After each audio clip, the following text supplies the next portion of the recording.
Good morning, everybody. Please take your seat.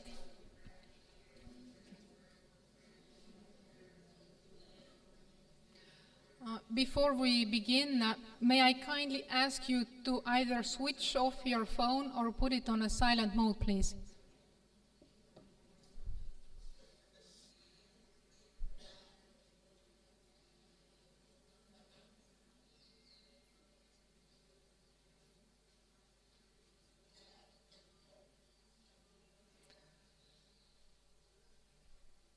Respected President, dear brothers and sisters, this morning I have a great honor and pleasure to introduce our speakers of this symposium that will be on truth and beauty. Our first speaker will be Shikhar Agnihotri, a young man who has a bachelor degree in science. Although young, he's already retired voluntarily. He joined the TS in 2018. He has been very active since joining. He is the founder member and former secretary of Rakya Lodge in Lucknow and founder member and secretary of Maitri group of the Theosophical Order of Service in Lucknow also. For the past 3 years, he has been the national lecturer of the Indian section, conducted several camps, study camps, given lectures, and done many things in both schools and colleges. So please, Shikhar.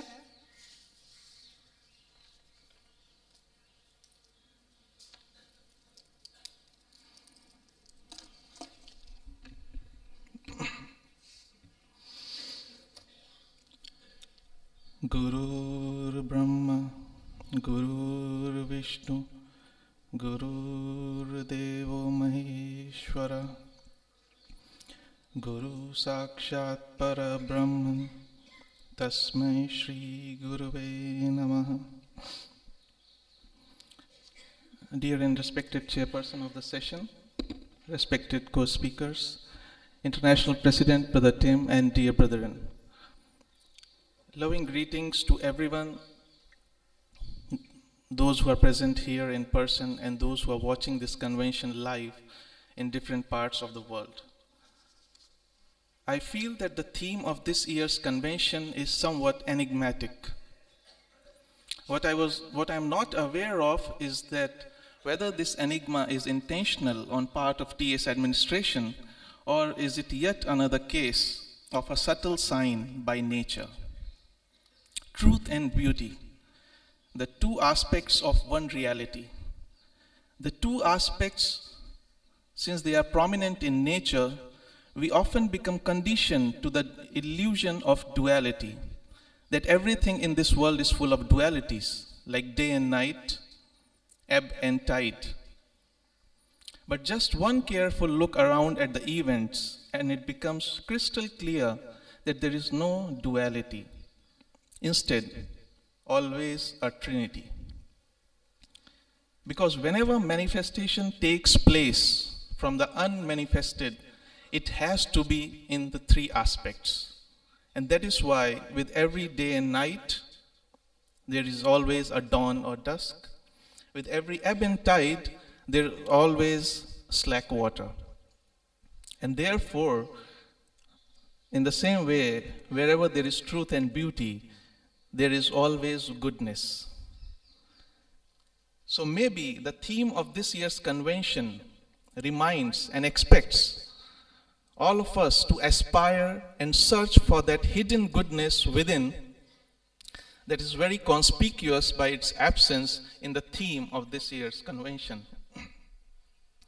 The way of expressing deep-rooted philosophical truths in the form of words, sutras, or aphorisms has been adopted since time immemorial by almost every esoteric discipline. The purpose being that the student must meditate on these aphorisms to go deeper and deeper within oneself and reach a state of consciousness that is universal.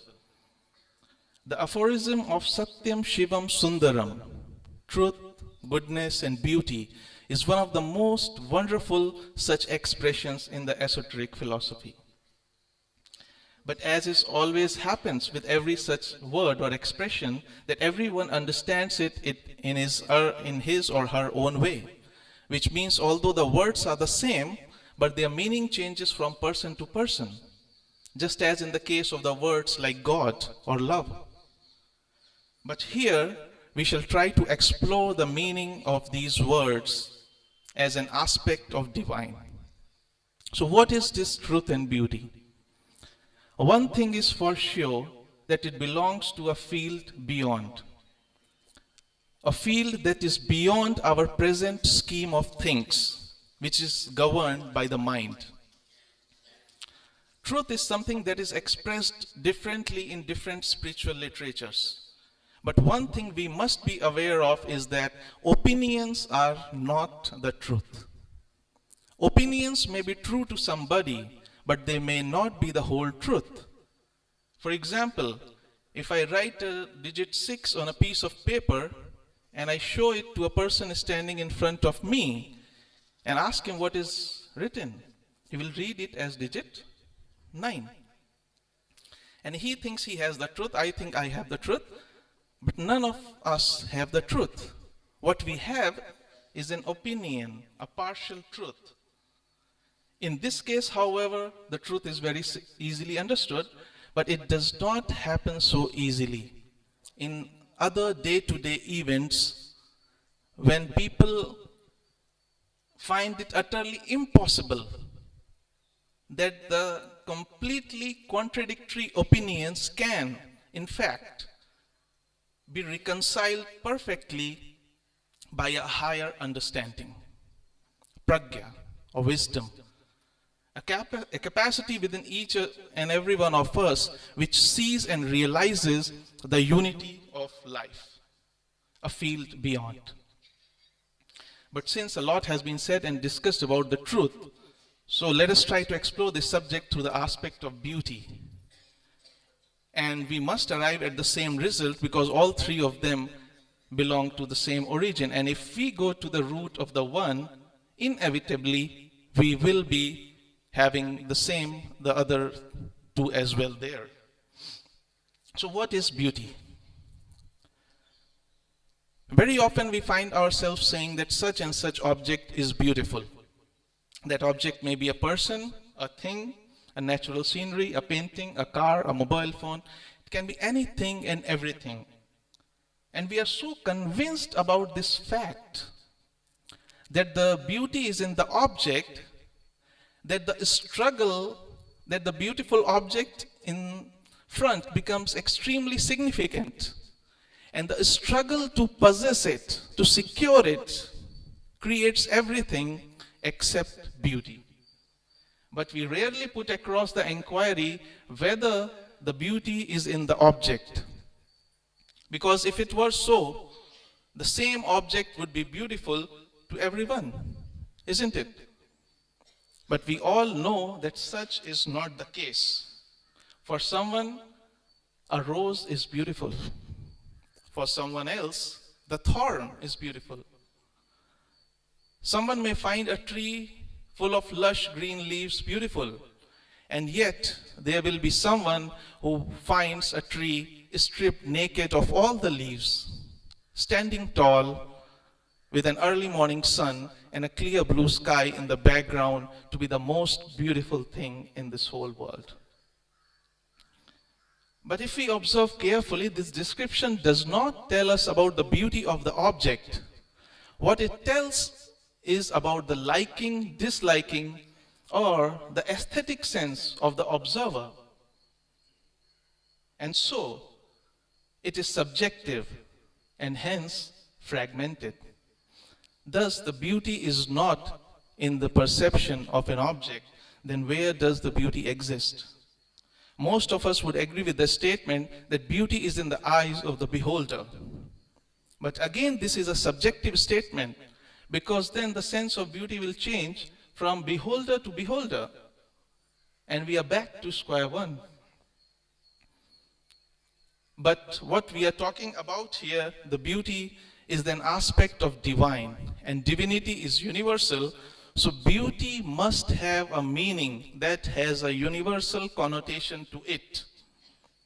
It has to have an integrated meaning, not a fragmented one.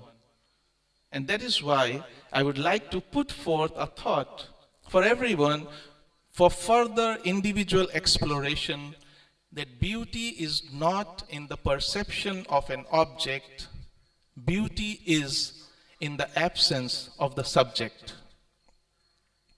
Beauty is not in the perception of the object, beauty is in the absence of the subject, because it is the subject that is creating all the division, fragmentation, and differentiation. Which means that the famous quote that we just discussed would become that beauty is in the eyes when there is no beholder. And the beholder that we are talking about is the lower self, the personality, the sense of separateness. So what sort of eyes are these which have the beauty when there is no beholder? They are the eyes of the soul, as the voice of silence confirms. Before the soul can see, the harmony within must be attained, and the fleshly eyes must be rendered blind to all illusion, the illusion of sense of separateness. And HPB makes it more lucid in the Theosophical Glossary when she says, the same eyes developed in Lord Buddha when he was attaining Buddhahood. These are the eyes of the glorified spirit, to which matter is no longer a physical impediment, and which have the power to see all things within the space of limitless universe. And that is the relationship between beauty and beatitude, meaning blessedness, benediction, bliss, that does not depend on anything external. But the more important question is how to realize this benediction, this bliss. And we all are aware of this fact in nature, that the solution exists where the problem is. So those of us who are willing to go deeper into this may do a small memory exercise with me. Since we are running short of time, so I would have waited for the answers to the questions that I'm going to put. But due to time, I would put forth some queries, and I shall also answer the most common, universal, and logical answers to those questions. So in the next 5 seconds, we try to remember the most beautiful object that we have come across in our lives, with our eyes open or eyes closed.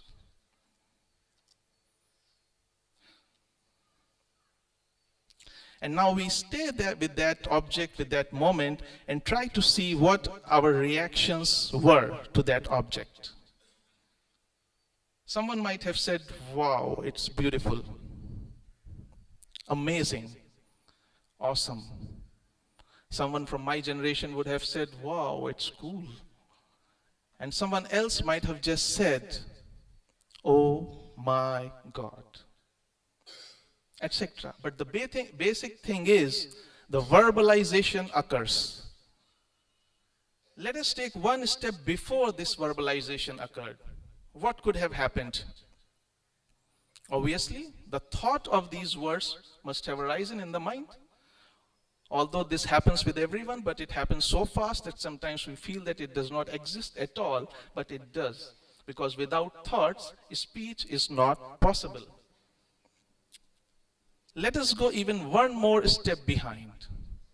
Even before the thought arose in the mind, what could possibly be there?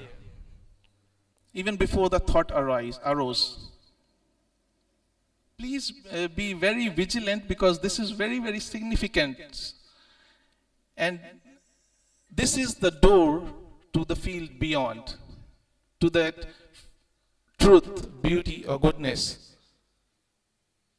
what was there before the thought arose? I would say there was a sense of wonder, a sense of joy, astonishment, freshness, an element of surprise.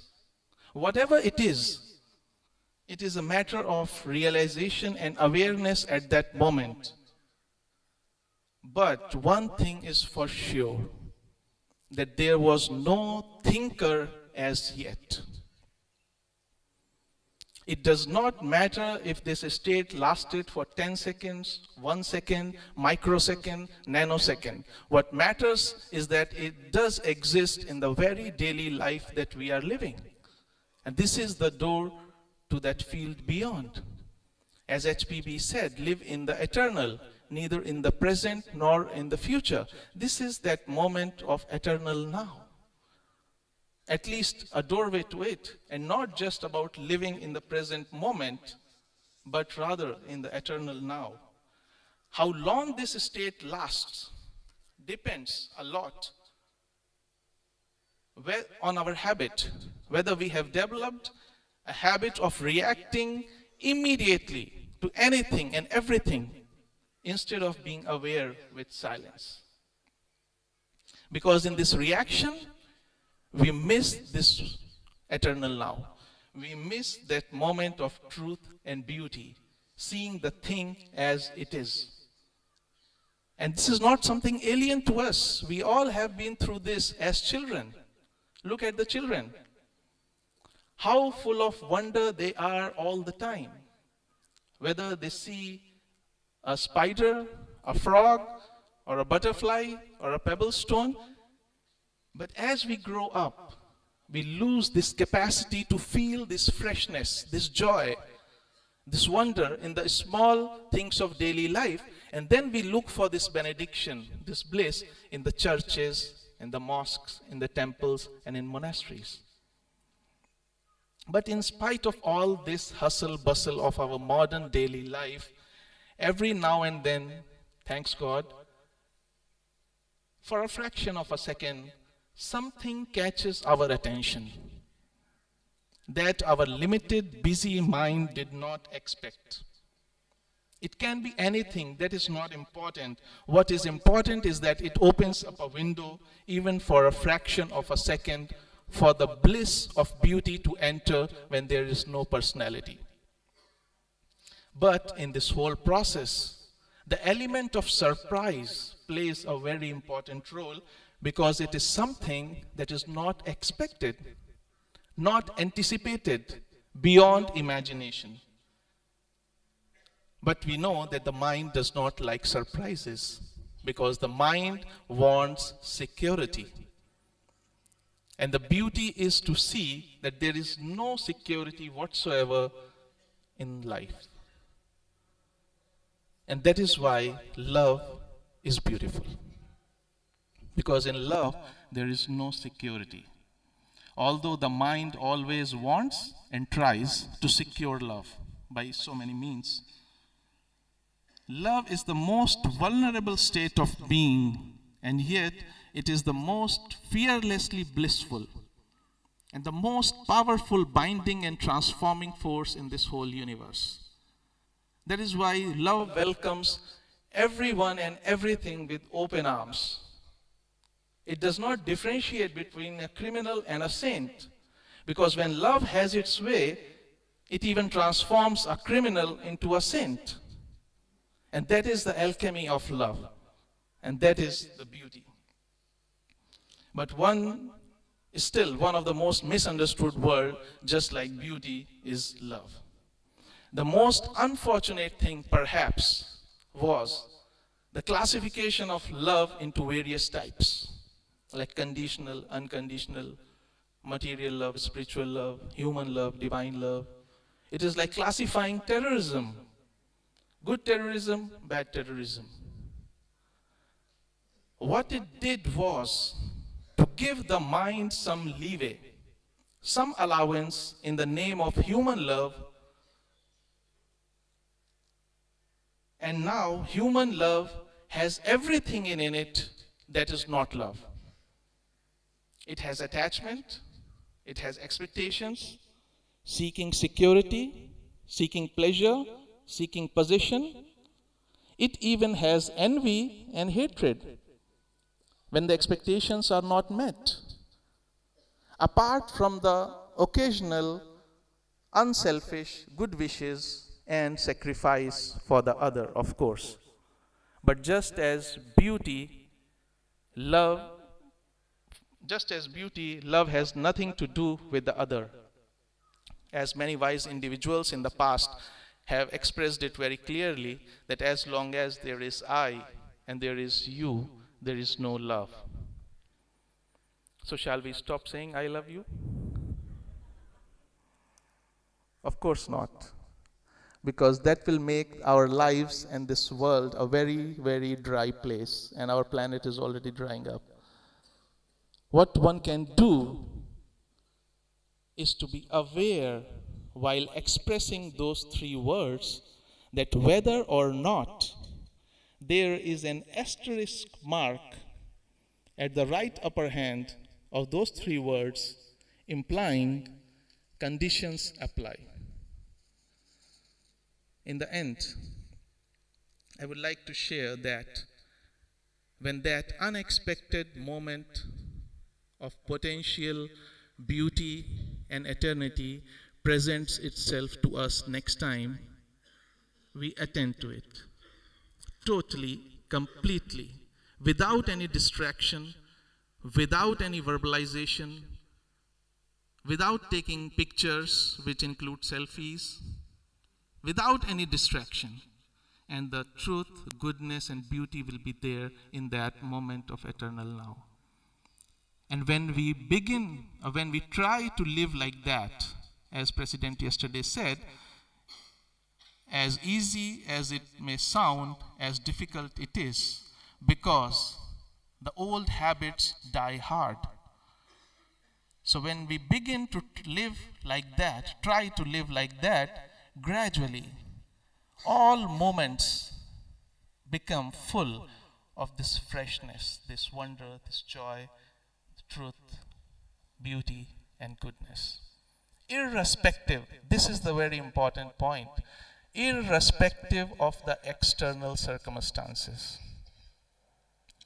May each one of us realize that Trinity within and express it without in his or her own way.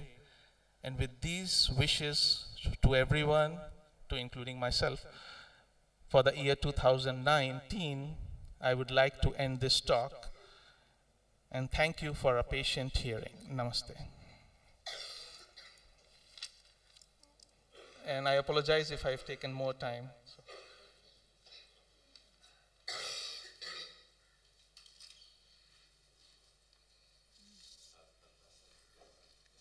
Thank you, Shikhar, for enlightening the divine aspects of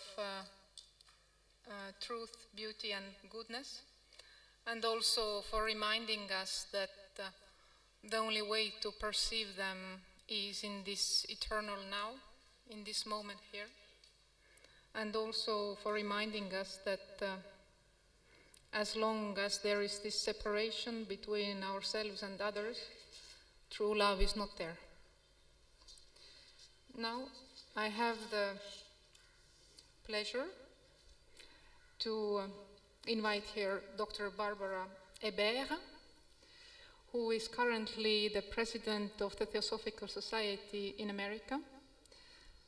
She's a third-generation Theosophist and member of the Theosophical Society for over 40 years. She has been active in local, regional, and national Theosophical Society activities. And throughout the years, she has worked as a mental health professional in a variety of settings. So please, Barbara.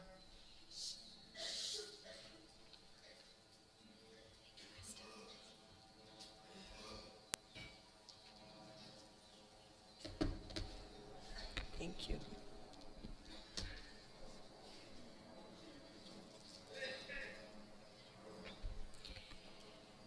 Esteemed President, Mrs. Boyd, fellow speakers, Krista, brothers and sisters, it is a joy to be here. I apologize. I am taking in a little bit of the earth of Mother India, and the dust makes me cough. But that means that I will take Mother India home with me. Truth and beauty, the primary concepts upon which the theme of the 2018 International Convention is built, are intrinsic in the theosophical worldview, as we have heard from so many speakers. They are eternal principles that are inherent in the ageless wisdom. However, the tremendous depth of these perennial concepts requires study, discussion, and contemplation, and probably dedication. They may raise questions for us, both from a philosophical and a spiritual perspective. They may raise practical questions for us as well. Together, we will explore a few of these questions. What is beauty from a theosophical perspective? What is truth from the perspective of the ageless wisdom? What is their relationship? How do we implement these concepts into our daily lives? As seekers on the spiritual path, we have an almost instinctual desire to search for and ultimately realize, to the best of our ability, the eternal principles known to us as truth and beauty. Many of our speakers have said that beauty is in the eyes of the beholder. What one person perceives as beautiful may not be perceived by the next person as beautiful. The same may be said of truth, at least in the non-theosophical world. What one person perceives as truth may not be perceived so by the next person. We see this often in our world. One person believes that the image of Christ on the crucifix is beautiful, while the next person perceives the image of the multi-armed Shiva as beautiful. One person's truth is that after a life of bad behaviors, an individual will spend eternity in the fiery pit of hell, while another person perceives that consciousness does not exist after the death of the physical body. These differences in perspectives, among many other differences, have been the cause of strife and disharmony among people, among religious traditions, and among countries since the beginning of recorded history. Within the perennial wisdom tradition, the concepts of beauty and truth are perceived in a very different way. They are understood as emanating from another realm of consciousness, from a field beyond this phenomenal world in which we live. The depth of these concepts is probably beyond the comprehension of most, if not all, of us. Yet as seekers on the path of divine wisdom, we are almost compelled to seek the depth of meaning behind beauty and truth.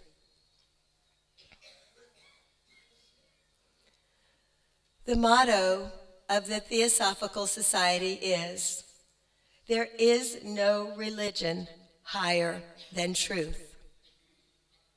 From this, we may understand that truth, with a capital T, lies beyond any spiritual or religious tradition.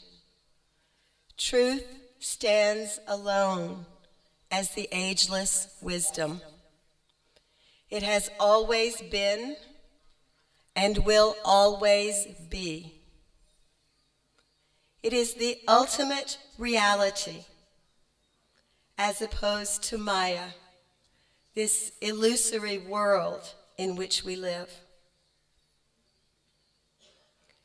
One aspect of truth, as shared in the Theosophical teachings, is that all life is one.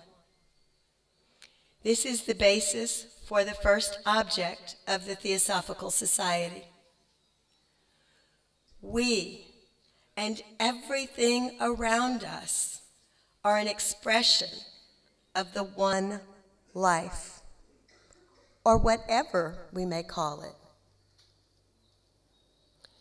Take a moment, look around. Everything you see is an expression of the one life. The brothers and sisters sitting near us, expressions of the one life. The dogs on the property, the trees, the flowers, the birds, the insects. They are all expressions of the one life. We are looking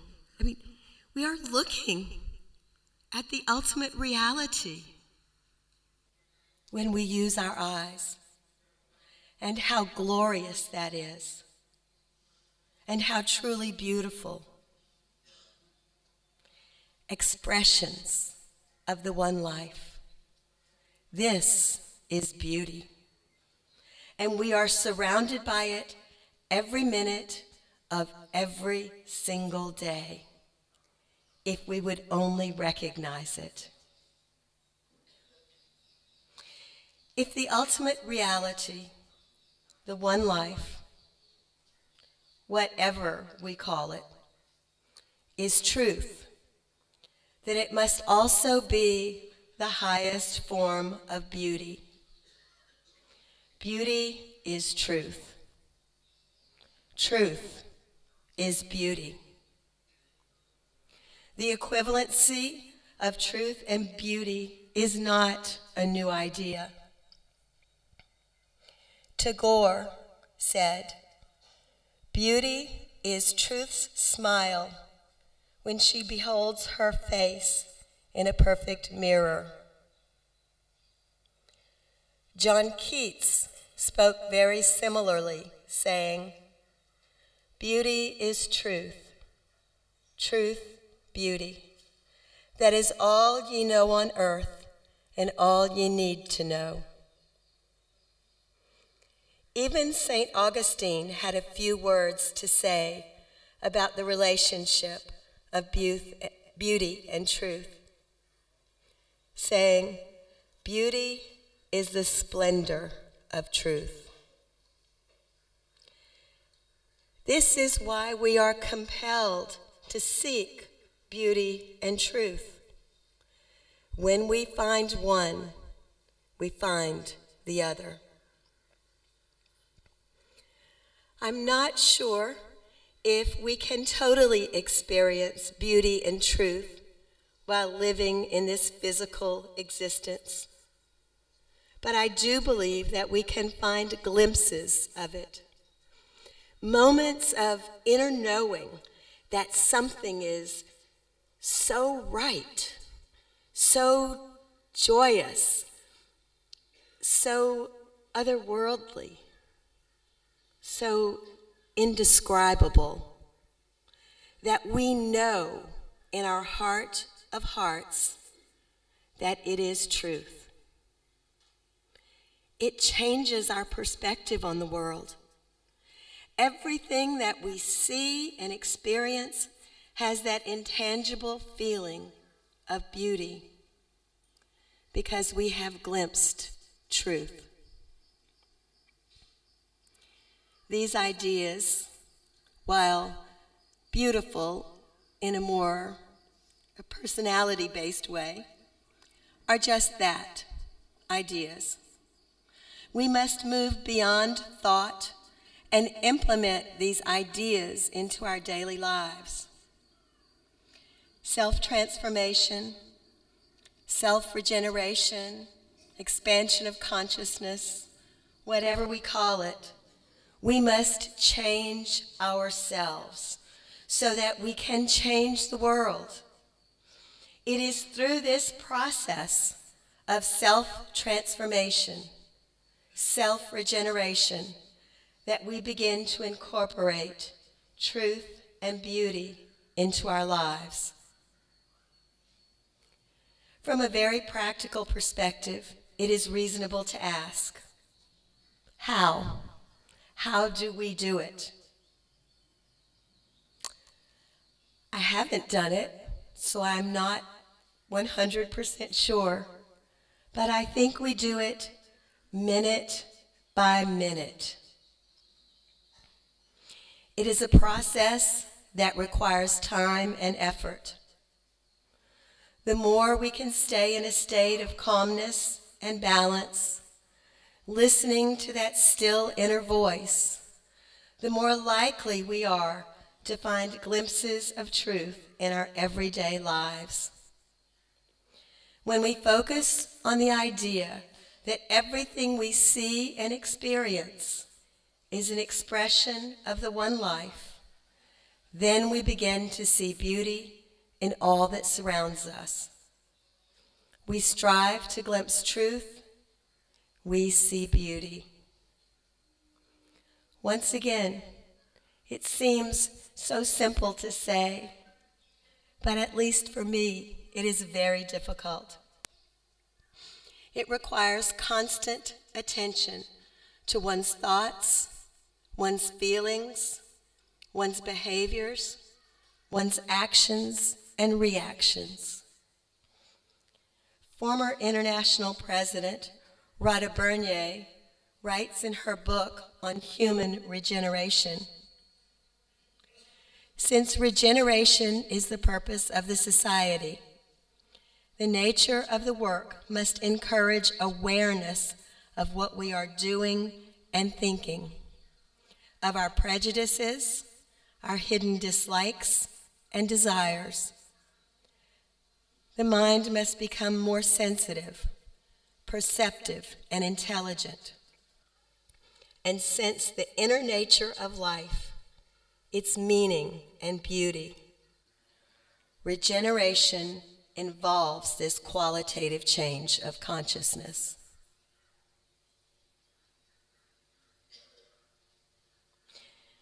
Clearly, self-observation is key. With self-observation, we learn to recognize those thoughts, behaviors, feelings, and reactions that require change. Without awareness of the need to change, we can't make the change.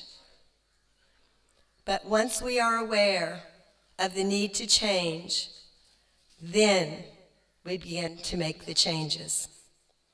The first step, then, is to become aware of what needs to be changed, or to use Radha's word, regenerated.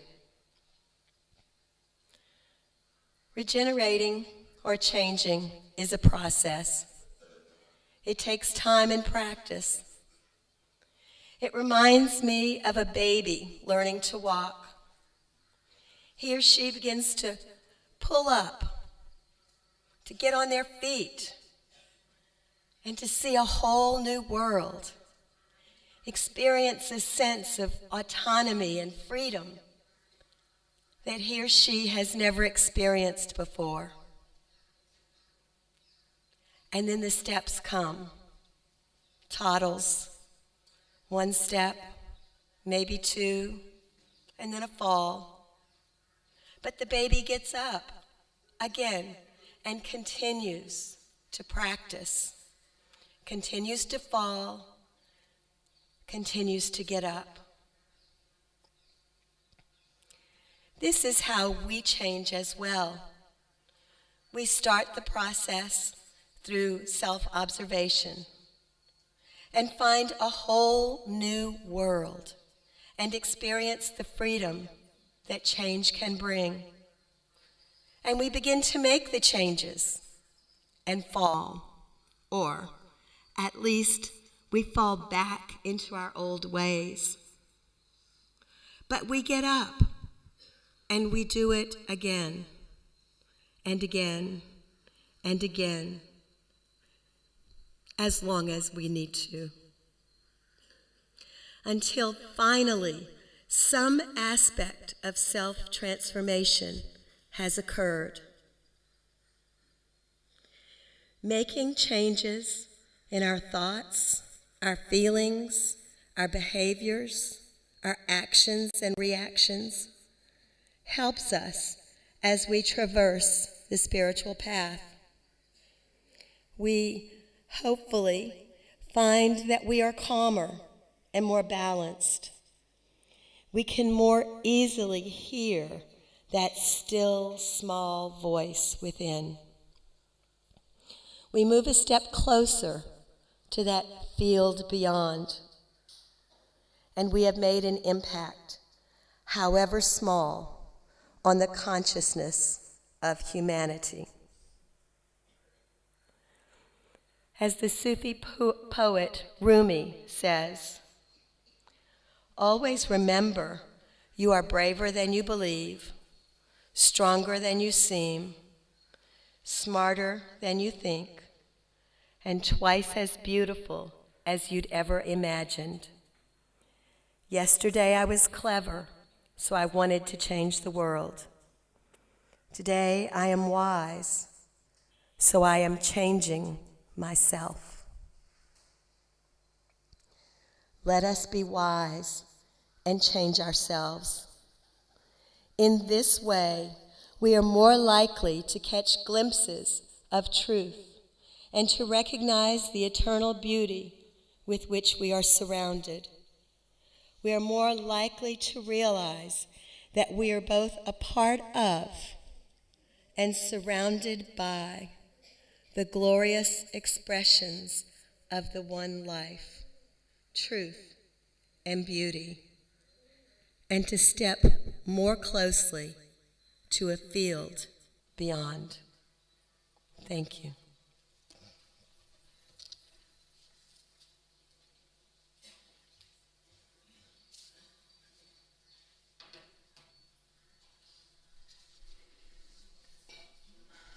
Thank you, Barbara, for your beautiful words, and moreover to what they indicated or what was behind those words, and for showing this process, what we use or through what we go to have the glimpses of beauty and truth. Thank you. And now I am glad to present to you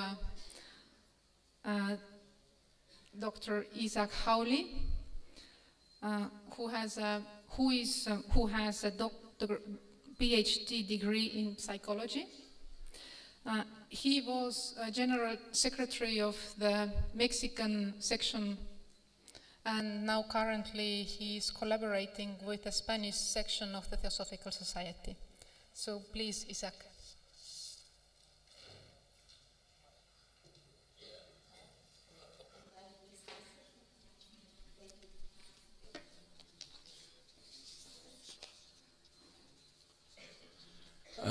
Mr. President, dear brothers and sisters, when you are retired in the symposium, you have two situations.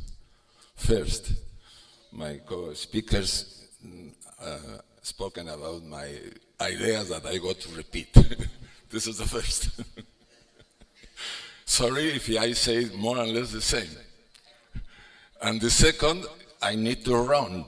I have not so much time.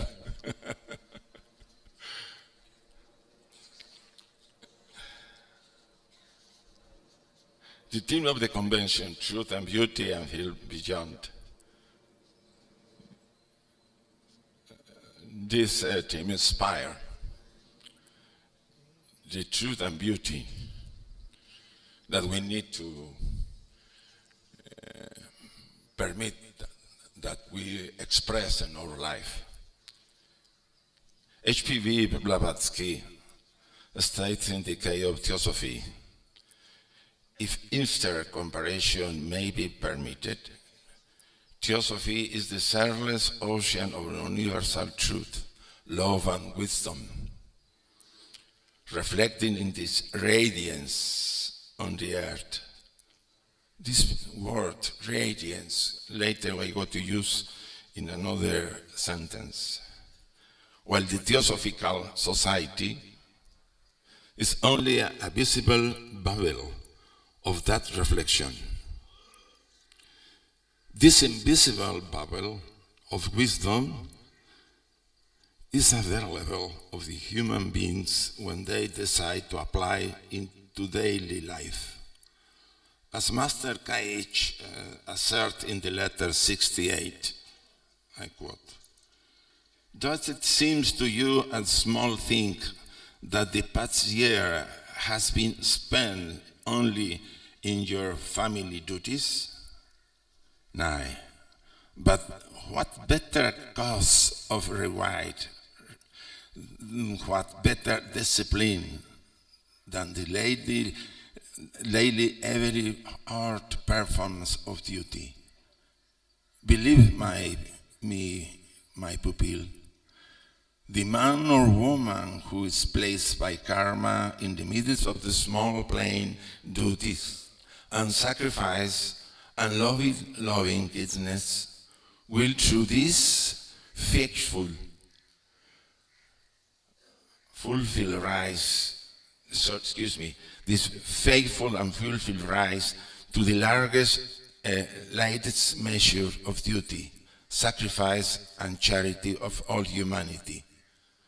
What better path towards this enlightenment you are striving after that, the daily conquest of self, the perseverance in spite of want of visible psychic progress, the bearing of ill fortune with that serene fortitude which turns into spiritual advantage.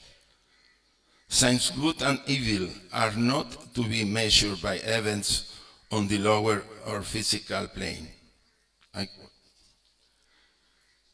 This common life is endowed with sapience, spiritual weight, to be studied as the frame of real reference of personal and social grade. Here asks ourselves the existential question which directly concerns almost every woman and man. Can daily life, the ordinary every daily life that the common citizen of the household, the employer, the businessman, and so on, by the type of life that they receive, to be full lived, be able to make people happy, and be, if we may say so, a practice to discover beauty and truth? We think this can be the beginning, that the daily life is the best path to travel of every day, where the human beings find his way and follows his destiny to fully realize himself. Time and time again, it is suggested that the ordinary actions in daily life are the heart of field where our personality develops and improves itself. We cannot deny that the little has been defended in some writers and mystics and philosophers, but that of the theosophical path in the present itself as the great opportunity to the overcome aspects of the structural of the personal ego in their daily life. But what happened with those who done nothing great, who are the majority of human beings, cannot realize the beauty, the truth, and happy? Do they have in faith life? This does not fall within the karma law, which places each human being in his real place. Since from the simplest life to the most exalted, within the habitual life, daily life, to the great purpose of the desire of life, can be perceived as the research and encounter with this sense of own existence, of the realization of what is beautiful and good through family, profession, and social relationship, and solidarity with others.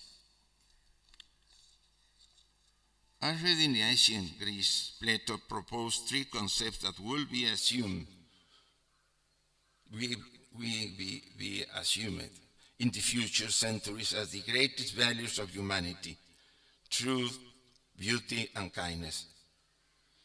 He took the definition of beauty to the metaphysical level that is elevated into spiritual beauty. In this way, he deduced that the beauty is that everybody wants, identified it with kindness and truth. This was the ideal of Platonic beauty. Plato's concept about beauty includes both physical and spiritual, of the bodies and artistic objects, both colors and sounds, and also laws, moral attitudes. Therefore, beauty is good and truth, as well as the good is true and beauty, and truth is good and beauty. Later, Plotino affirms that, as Plato did, that beauty is in the life not only in forms, but also in something that hides behind forms and is identified as soul. Beauty is not found in forms, but in the radiance. The soul is what makes us perceive that radiance in all things, in all forms, have a light of beauty, truth, and good. Here I agree with my co-speakers about the souls permit to us to perceive the radiance in all the objects. But the soul have different maturation, we go to say, different deeply grow. And this is why some people, it's possible for these people to perceive this radiance in the objects and different kind of objects, and another only a few. The difference, the variation is in the deeply of the soul.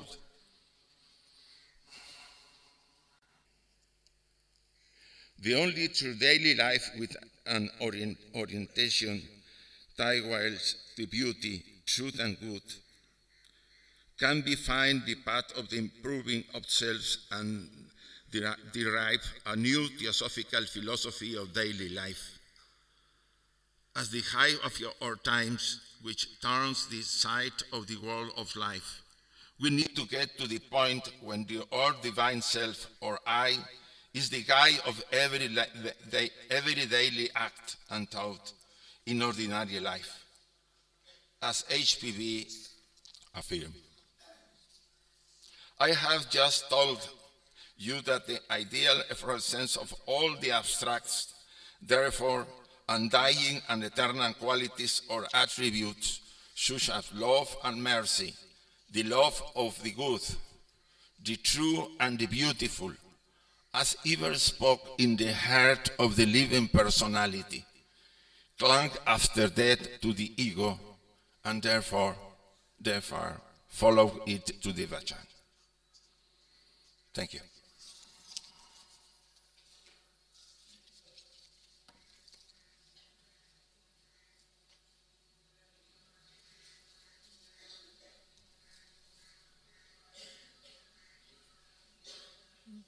Thank you, Isaac, for your thoughts and for showing us how it is through daily life and also to where we are. It is there where we are that we can experience truth and beauty. I would like to, I believe I can say so, on behalf of the whole auditorium, to thank all of our 3 speakers for your thoughts and ideas. Thank you very much. And now, may I kindly ask International Secretary Mari Ardama to come here to give a few announcements to everybody. Thank you.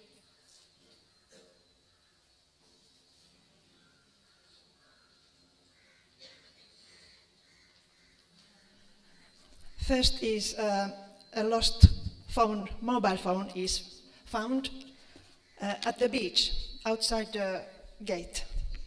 If anybody, our delegates, is missing phone, come to here and get it.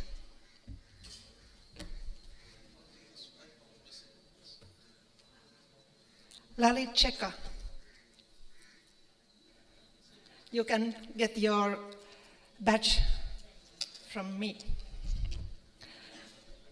Then members of Uttar Pradesh Federation may kindly assemble in here, Adyar Theatre, immediately after this symposium.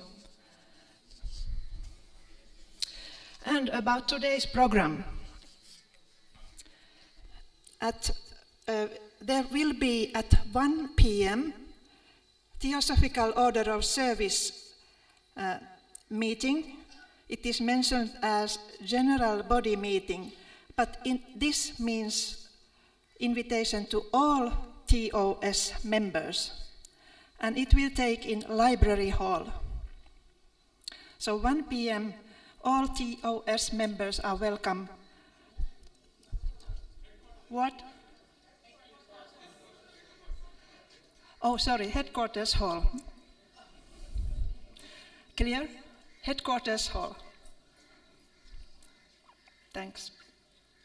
And then in the afternoon, 3 p.m., we have a new try in the program of the International Convention.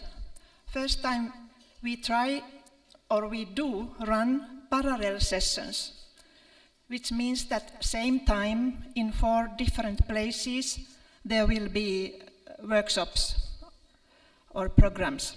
And you can see in the program, in Headquarters Hall, there is chanting workshop. Mr. Harihara Raghavan will lead you to chanting. He will chant, and I think that he also invites you to follow, and he also explains about the chants. And then in Blavatsky Bungalow, where we had yesterday the great inauguration with a light show and walking inside. Blavatsky Bungalow, there is meditation workshop, and it is conducted by Venerable Olande Ananda. It will include short introduction and sitting, standing and walking meditation, and question and answers. The third workshop is here in Adyar Theatre, and it is listening to the beauty. There will be sacred spiritual songs in Hebrew, their translation and their stories.